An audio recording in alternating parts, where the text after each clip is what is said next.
buffs. They've been to quite a few themselves.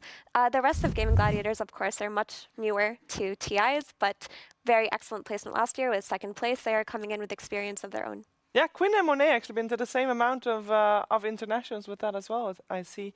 It has been only Gaming Gladiators, I believe, that Tofu, Celery, and Dairatcho have been to the international with.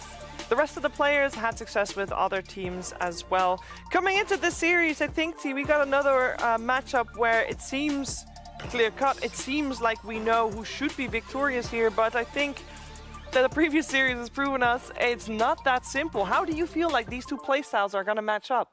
Ooh, it kind of feels like on paper it's like 70-30 to Gaming. Okay. Based on like the year, the inconsistency of G2IG. Like they've had a lot of chances to become a strong team, but they kind of like the name just haven't really hit in regards to performances. And for Gaming themselves, it's like I feel like we saw the carry-to-carry matchup. Like the style of play that they'll bring should be able to punish like a farming Terrorblade or maybe the time that we need Lina to come online. So if Gaming can replicate that, I think it is favoring them. But I hope we just get to see like another upset. Why not? We have one upset. I'm down for another one. Just like keep the storylines going.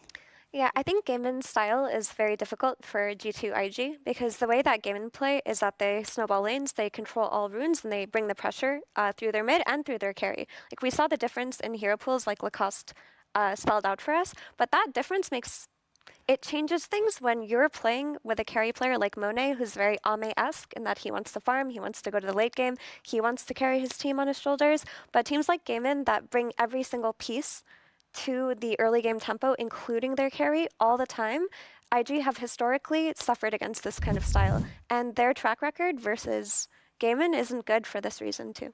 You would also think, though, with the group stages not going too great for Gaming Gladiators and Extreme being the team to be able to 2-0 Gaming Gladiators, maybe G2IG has a little bit of a better idea of what would work well against them. I think Gaming learned a lot from that series when they played against Extreme Gaming, where they picked literally 0 stuns. They had this Lone Druid off lane as well. Basically, your lockdown was Storm Spirit zipping in and pulling one target. They were definitely on the clock in that game, unable to capitalize. But overall, Gaming, I feel like they're not going to make the same mistake again. And also, when we talk about some of these niche heroes like Lone Druid, this is the hero that is played across 3 different roles for Gaming Gladiators. They do run it as a position 1 if necessary on Dairatcho, and I also saw Celery toying with position 5 Lone Druid. Oh, I'm really looking forward to seeing that. Let's see if we get that as we are in the draft for the first game of the best of 3. We got ourselves G2IG on the Radiant side, Gaming on the Dire side, and first pick going. I think it's always now Dire gets first pick. What causes that? People just choose Radiant always? Because I know Radiant has a lot higher win rate at the moment. I'm guessing. I've not really paid attention to.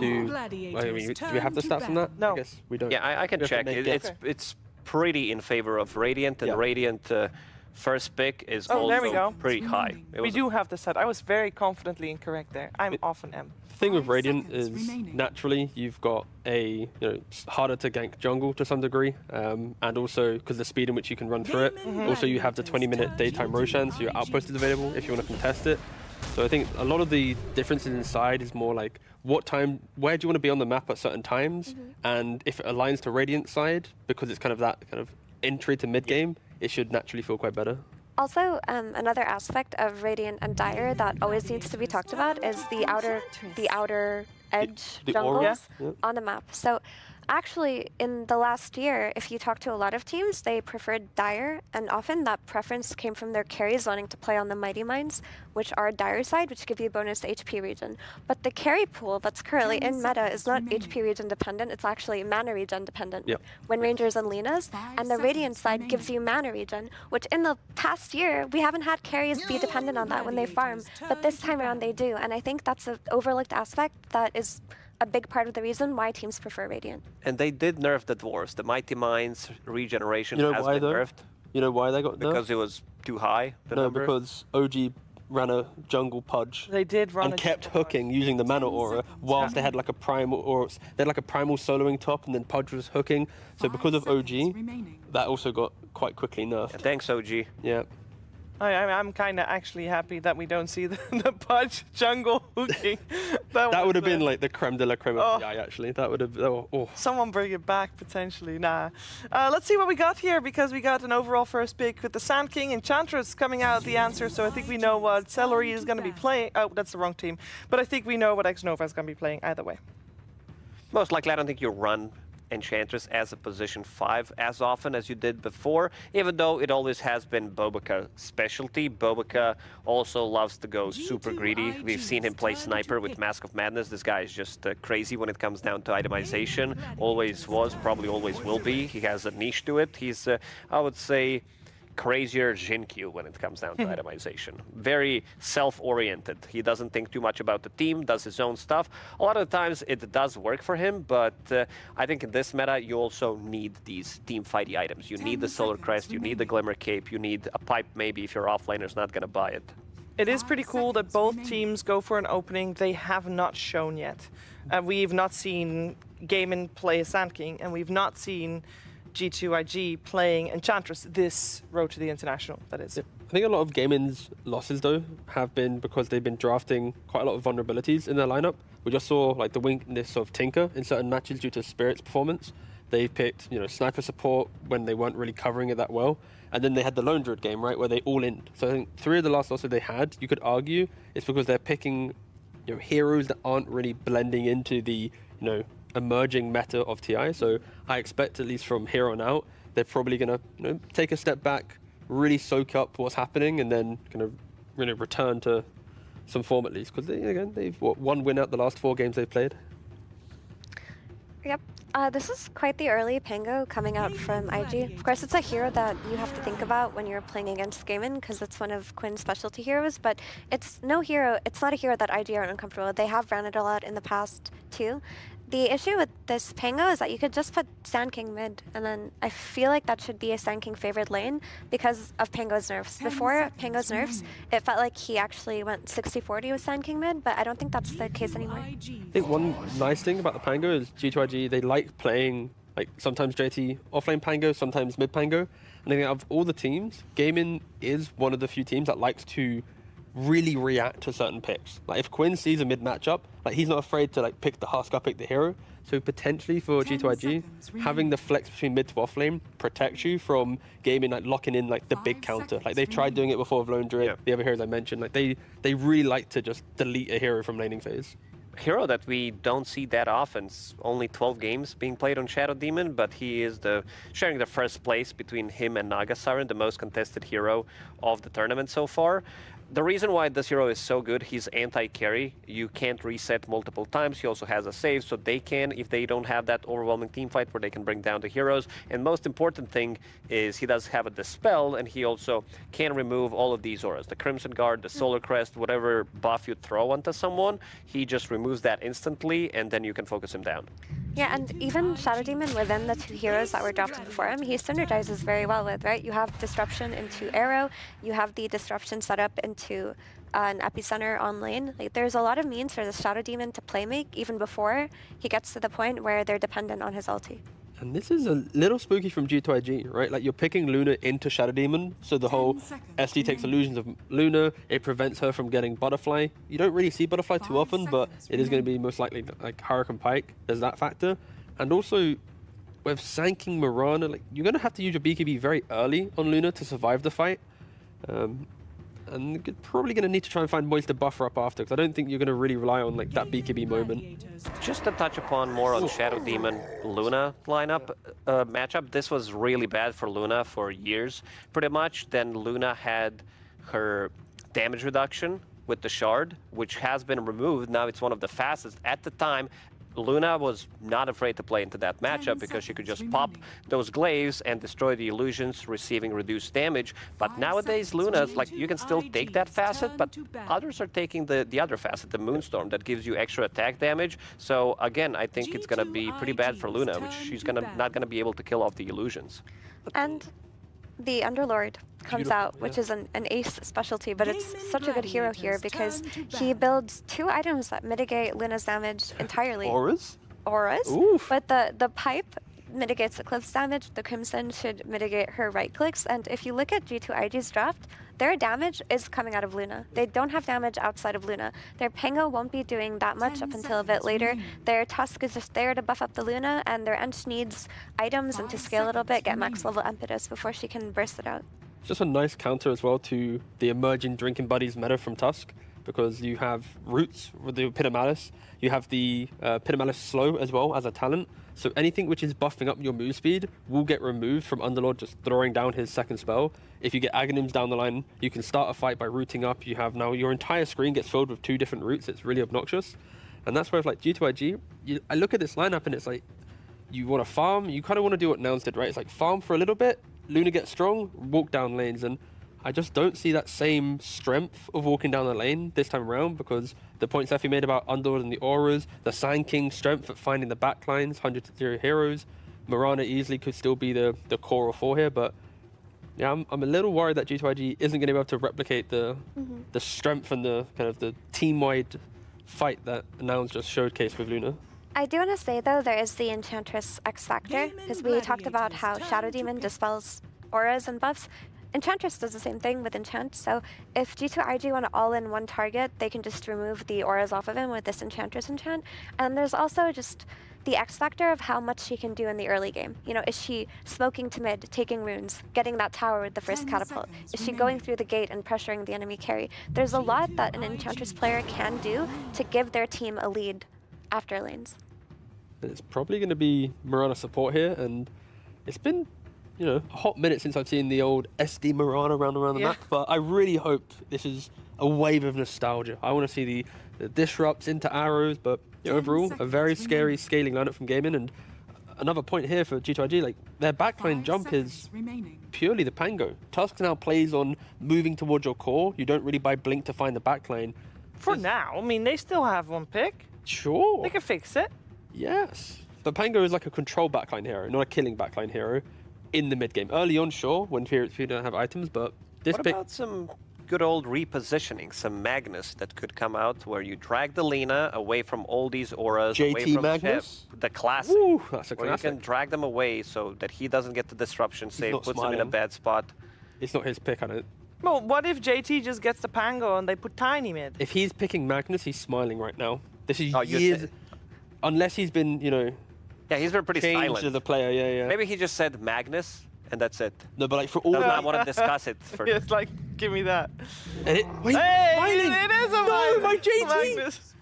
He used to be so happy. Every time he got Magnus, he was smiling. He was like telling his team, I can 1v9 this game. It's my Magnus. But what's happened to him? He's not happy anymore. My JT. He could. I mean, maybe he's just focused right now, T. But I mean, But look at him. he's focused. He's saving his ready to go. energy Trying to for the win, game. trying to win. Let him play his match. You can judge him afterwards, T. No, I'm judging him now. It feels better. This Magnus is a great solution to Lina, but not just that. Like RP, there's going to be a lot of damage that this Luna can bust out if JT is able to pop off and get some good ones. But if this Magnus is shut down on lane and doesn't have an early enough Blink Dagger, I don't think G2IG have a very clear means to take these fights. Like, they do have a Pango they're playing off of, but Gaimin have such a good defensive, disruptive draft with their auras and their disruption and their everything going on. Disruption by Shadow Demon, of course, not the adjective, but yes. So it's going to be very dependent on Magnus having a good game. I think G2IG, it's all about the stacks. You have heroes. I don't think that lane for them top is going to be, insanely good. It's going to be Bobuka playing the Enchantress, which he tends to do really well on the hero, but they need to make stacks. You have Luna, you have this Magnus, so you need to fall back to the stacks. We saw in the previous series how important it is having like 25 stacks total 10 minutes in, but I am leaning towards Gaming Gladiators. I think the heroes that they drafted for themselves, this is pretty simple, easy to execute type of a draft. I would also imagine that with the support staff they have, it's easy to scout out that there are enemy stacks and they have a lineup to steal stacks. Kinda. I kind of think that if anything, Gaming has such an easy time though. Like, it's just click buttons, A-click win, and G2IG, it's like they have to do so much high school stuff to win this game. So if they win, it is pretty cool. Well, let's see if they can. Game number 1 is coming your way, but first, some words from Coach CY. Indeed, Shiva, CY, coach of Gaming Gladiators. First of all, are you guys happy with the draft? Think you got everything that you wanted? Yeah, like I'm quite happy. I feel like we have some decent draft integrity, and if like we get well out of lanes and we play well, I think we should definitely have a good chance. Okay, well, we've just seen a kind of Luna-Lena matchup in the previous game, so that is going to be interesting.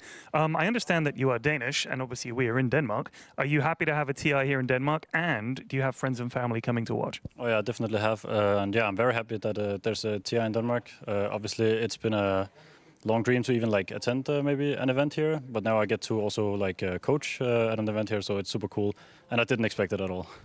Okay. I also know that your team is like the birthday team because it was Duracio's birthday a couple of days ago. It's Quinn's birthday in a couple of days. What did you get Duracio, and what are you going to get Quinn for their birthdays? Hopefully we get them some W's. Other than that, a cake. A cake. You didn't get them a present? No. Okay, well, that's what it takes to make a great coach. You keep them hungry, and you don't get them any presents. I just heard a noise. It sounds like a clown car pulled up, and 2 people just got out. It's Sunsfan and Synderen. Take it away, chaps.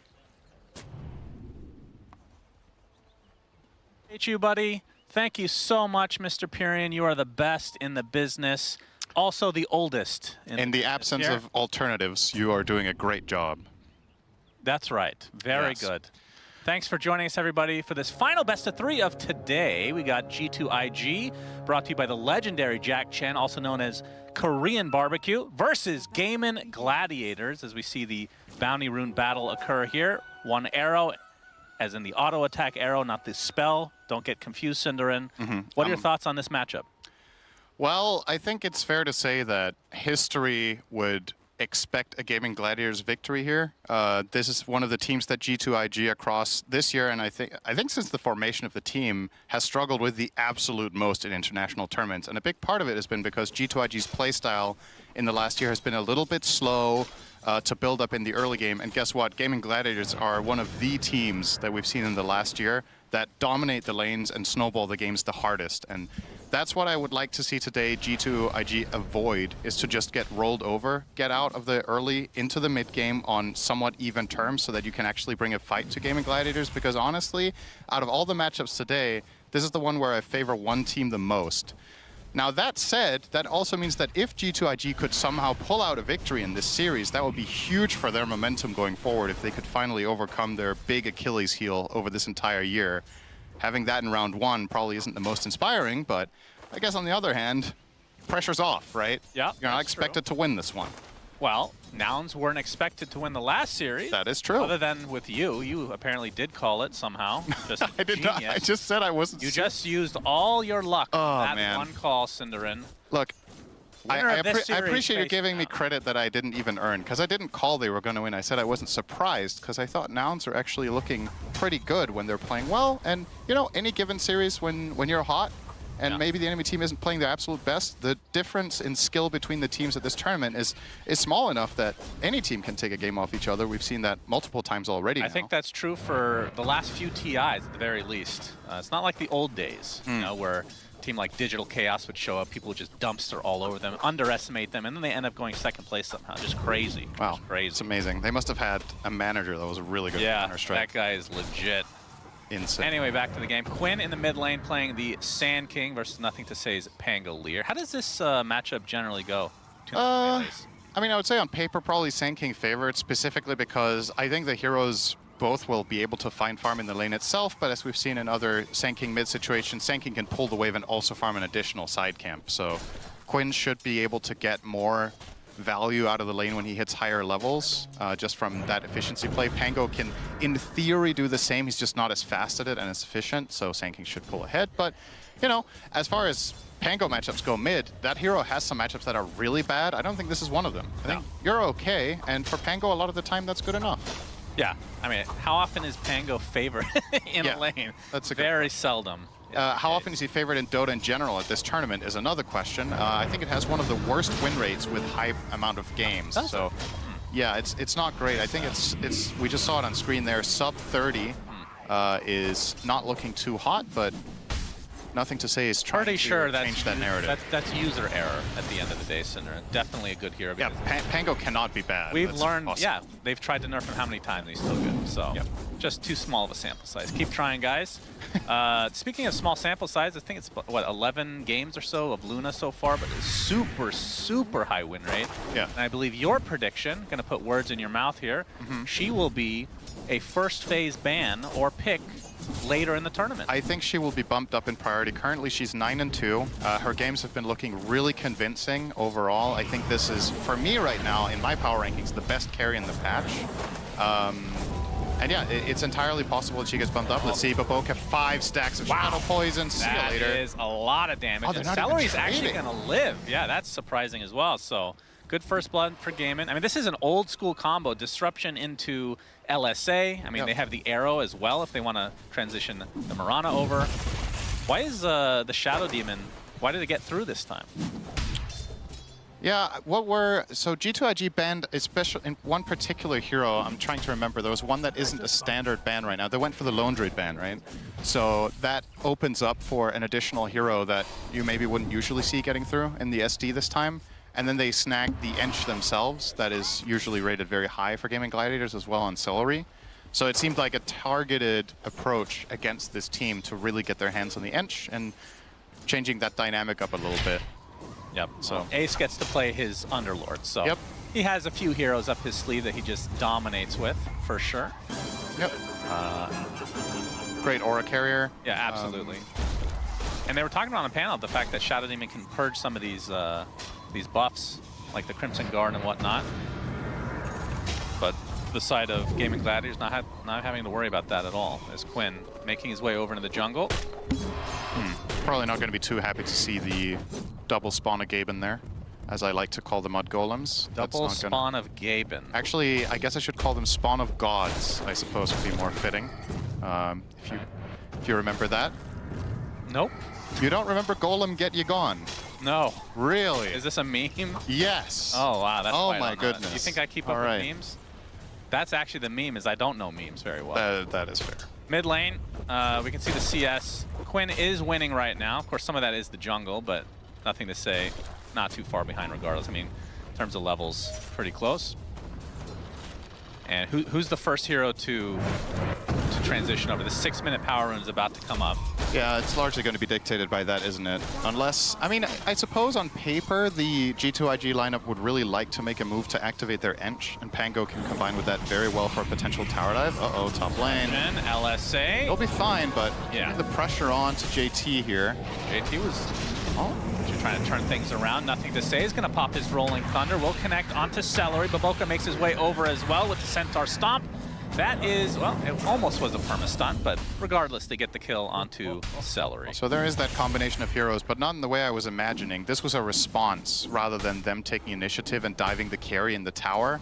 Ideally, Pango would have loved to make this rotation as the siege creep is under the tower, because then Ench can flank, you bring a big creep, you dive the carry, and if your play is successful and the enemy team can't respond, you might have even taken a tower minute 7.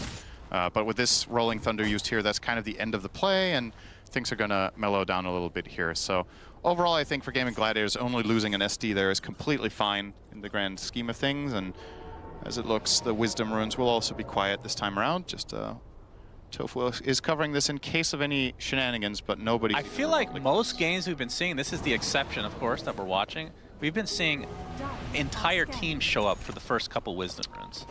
Why do you think that is suddenly becoming a thing? Because we've talked about it ourselves amongst, you know, the idiots that watch us and listen to us generally, that Wisdom is super important. Very toxic. Is dead. This just in. Nice Sunsfan hates the audience. I mean, you'd have to be dumb to want to listen. All right, well, I like you guys, okay? Big kill, though, for some good balance. G2IG. Yep, that's the one you would have loved to see them get maybe a little bit earlier, but they do get the Lina kill and try to turn it into a tower push. In response, Gaming Gladiators will go for the same. So to answer your question about the Wisdom Runes, I think it's very game-specific whether the lineups kind of make sense at doing it. If you're going for a rotation to the Wisdom Rune, to make it less obvious and to make the move more economic, you want to push out your waves first. And really depending on timing with who has resources, who has the runes, that can be harder or easier. Some decent damage here from Quinn. He has the haste rune now, but the Sandstorm won't be able to follow him at his speed to really stick. So he can't commit for the kill, but it will be handy to have later if he looks for a fight. Gotta say, Nothing to Say being top of the net worth here is surprising to me. That is a good look right now for the Pango. Is behind on experience against Sand King as expected, but the gold is there. Yep, definitely off to a good start. Looking at a fast Mage Slayer. Burrow Strike will find Monet. Level 5 right now on the Luna. Baboka gonna force Quinn back, although we have a Fiend's Gate coming in. Is he gonna cancel that? He did. Indeed he did. Nothing to say. Gonna spot a couple more towards the river here from Gaming Gladiator's side. As Quinn taking some creeps, Arrow's not really gonna hit. Nice block from Baboka. Stacks on Baboka from that Shadow Poison. That's gonna do a lot of damage with the Starstorm on top. That is actually enough. Celery gets credit for that one. LSA does clip JT, but no kill to come. And of course, you see the stack here on these Ancients. Yeah, Gaming Gladiators, this is a very planned out move. They know the stacks are there, they really want to contest them and use the Sand King Underlord power right now. But with Underlord not connecting, he actually can't make it back here now. RP, Skewer. Skewer back into the tier 1. Dyrachyo, LSA is gonna hit, but there comes Nothing to Say on the Pangolier, and that'll bring the Lina to her knees. And it looks like Tofu will possibly be next, has the last leap usage. Snowball does connect, so that's 2 kills going the way of G2IG in defense of their triangle. Yeah, and they didn't even lose many Ancients. These Ancients actually just softened up now, so they can just go and farm these even easier than they were planning Thanks, to. Gaiman. So, we appreciate that. yeah, a little bit of a helping hand in a way, and honestly, if Ace had connected on that Fiend's Gate, I think this might have been amazing for Gaiman, but they kind of got cold feet a little bit and then couldn't make it back there. So good news for G2IG. I was saying at the beginning of this game, this is a lot of the time, G2IG at this point against Gaiman this year have been behind 2 to 3K gold. Yeah, I was going to say, I mean, already a good start. Against any opponent, generally, they will come out ahead on lane, and that's the reason they can snowball so hard. Yeah. They do play very fast. And I was looking at Gaiman's game time in their wins and losses this tournament so far. They have a couple of sub 30 wins, and most of their losses are like in the 40s plus, but it is the majority of their games that they win are still really fast, and this one is not shaping up to be a 30-minute win. So I think that's already good news for a lineup playing Magnus and Luna. Yeah, we were talking pace will be a bit slower. We were talking to the legendary figure in the Dota community, Jack Chen, aka Korean Barbecue, and he was talking to us about how he just told his team, you guys need to go past 30 minutes, you'll be fine. So they're taking his advice. I don't know why they weren't doing it before, but you know, better late than never. All right, you've mentioned him twice in 11 minutes. You're staying on track here. I did give you the challenge to mention him once every 15 minutes. Keep the timer in mind. You have to talk about him again within 25. So. All right, yeah, we're good for a while. Yeah, you're on par. Maybe I'll give you a little buffer here. Quinn. Okay, we have and this time he's definitely connecting. There is the Pit of Malice. Monet in a lot of trouble. X-Nova's the one to die first, though, and doesn't look like they can catch up to the Luna. That's honestly all of this rotation just for a Tusk. This is a pretty good result for G2IG if they get out of dodge here. He will get purged on NTS, but nobody can really connect. However, Baboka, probably not so lucky. Arrow dodged. Okay. Has the healing going. Only 1 stack of that Shadow Poison, so a lot of wasted time here for Gaming Gladiators.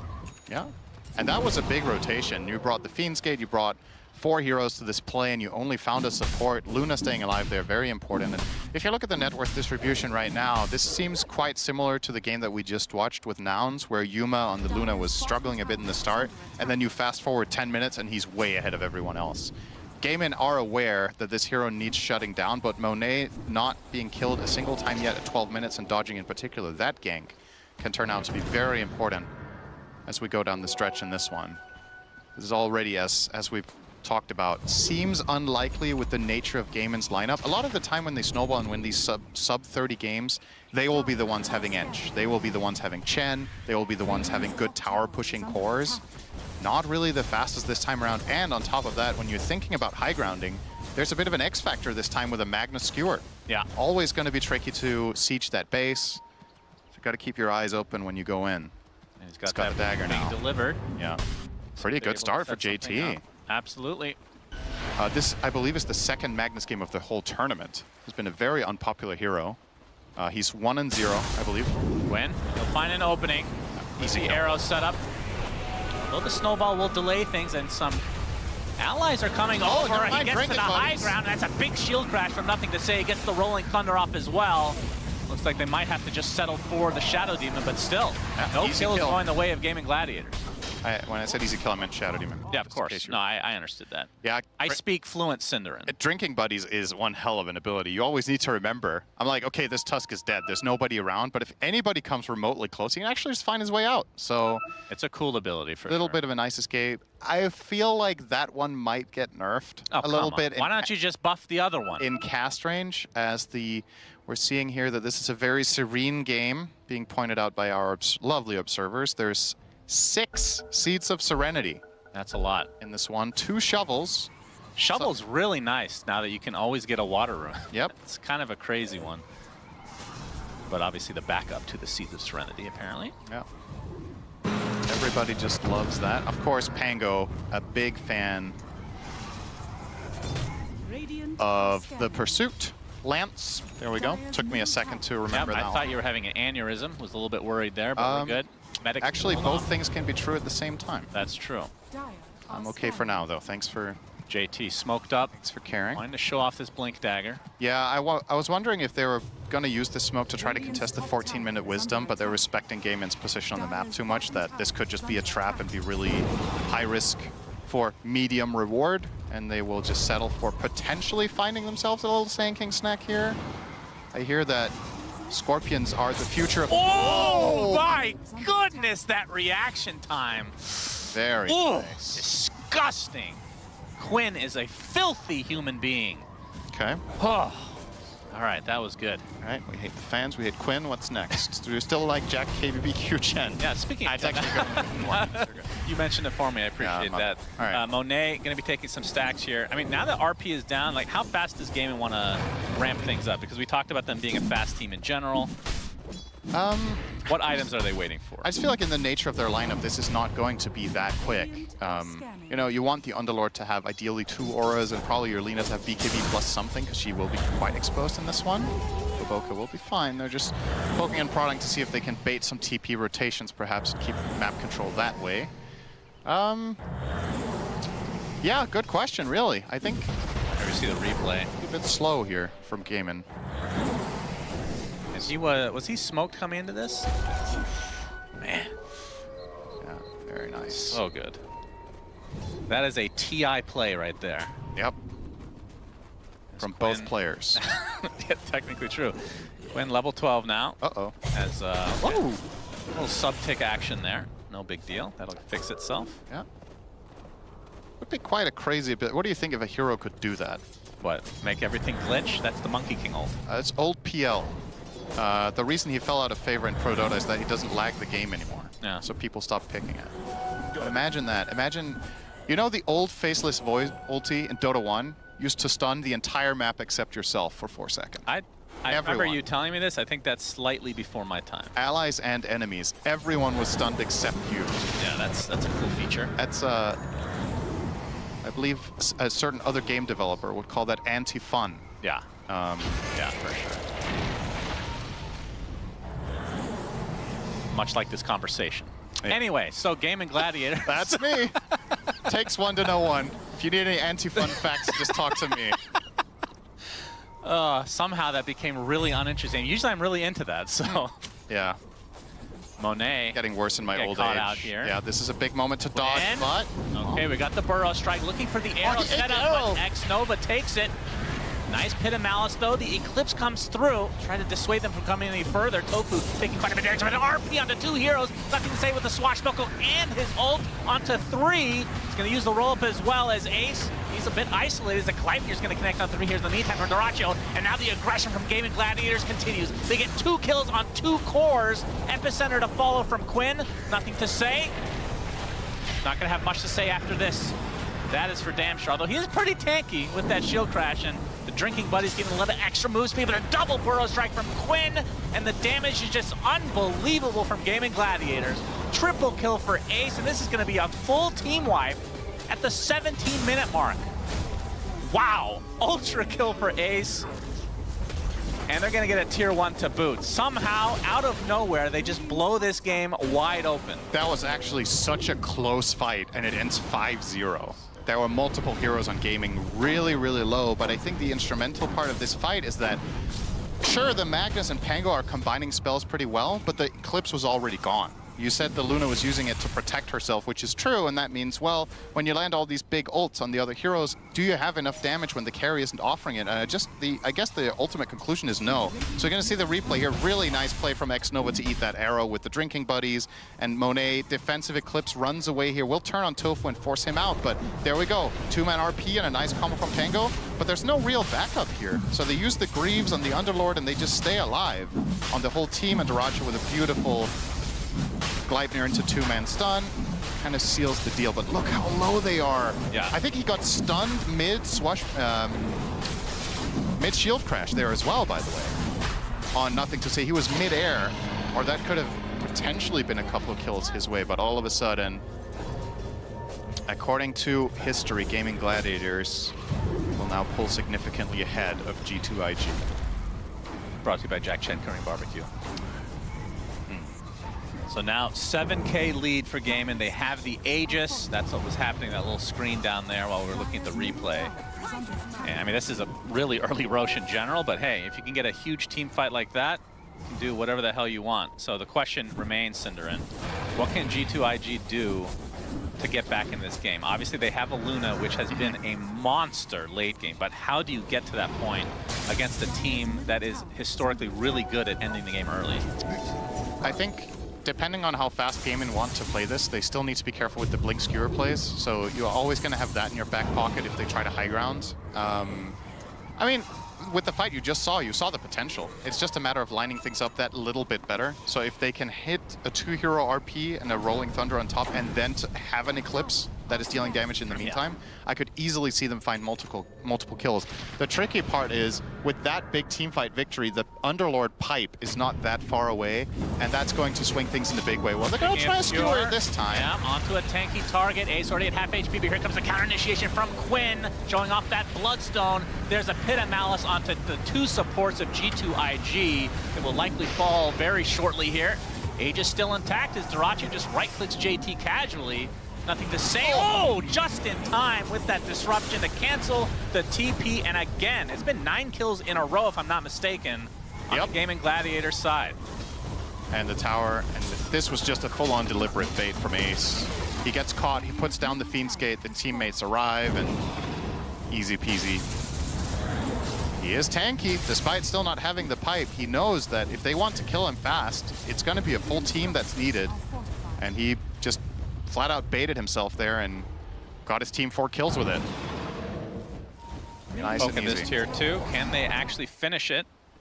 I mean, the RP is still up, so they do have to respect Mr. JT on that Magnus. Radiant's middle tower. And it looks like Monet and company will take out their Tormentor. Let's see what they get here. What's the prize? It's Boboka Shard. Decent.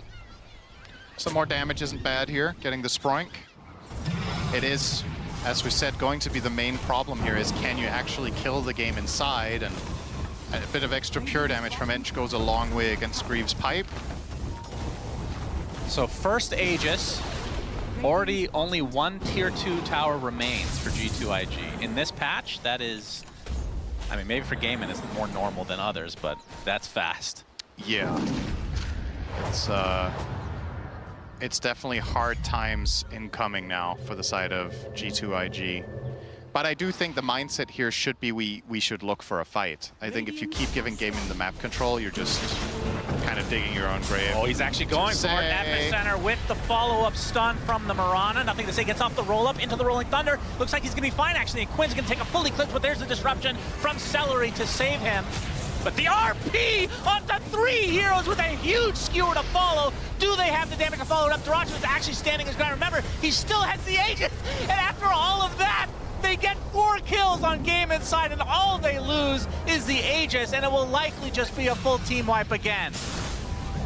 Tofu does die, so finally a kill for G2IG, but my goodness, this escalated quickly. Yep, as we said 10 minutes ago, this one is not going to be sub 30. But then, I guess, then everything just went right for one team and wrong for the other, and here we are. It happens. I think 7 minutes ago, this was dead even in net worth. That's how I remember it. So Gaimin have effectively gained 2,000 gold per minute over the enemy team. And they're getting 2 lanes of Rex. They just hit critical mass. They got 2 tanky. Will they get 2? I mean, it's so early that the respawn timers are very fast. I don't know if G2IG can defend without RP and that's true. The Rolling Thunder. They are going to show them their respect here that is a potential play, and I don't mind it. You know, you're in total control of the game at this point. Wait for your own timing if you're waiting on a key item, if you want to get another Aegis, that's completely within reach. This was another fight that actually was looking good for G2IG after the Pango gets out. Nothing RP to say surviving amazing. here is really good. This disruption is super important from Celery. Without this, they lose this fight. But Quinn is just healing with Bloodstone, the RP, really nice combo, but yeah, the Eclipse is gone. So you pop everything on your Underlord Greaves pipe and just go in, and there's not enough damage in the tank for the side of G2IG.